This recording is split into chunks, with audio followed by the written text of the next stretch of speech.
Hello guys, in this video I'm going to show you how to select the host numbers on the Sygic application. But first of all, I just want to mention, please don't forget to subscribe to our channel, because at 100,000 subscribers we are going to show you our YouTube revenue statistics and growth strategy, how to make money online. So let's jump into it. First of all, open the application on your device. Now click to the three lines at the upper right corner of the screen and click to the settings button.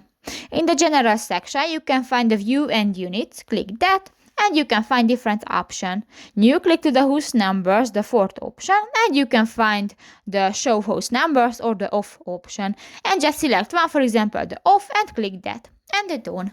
So that's pretty much it for this video guys. See you in the next one. Bye bye.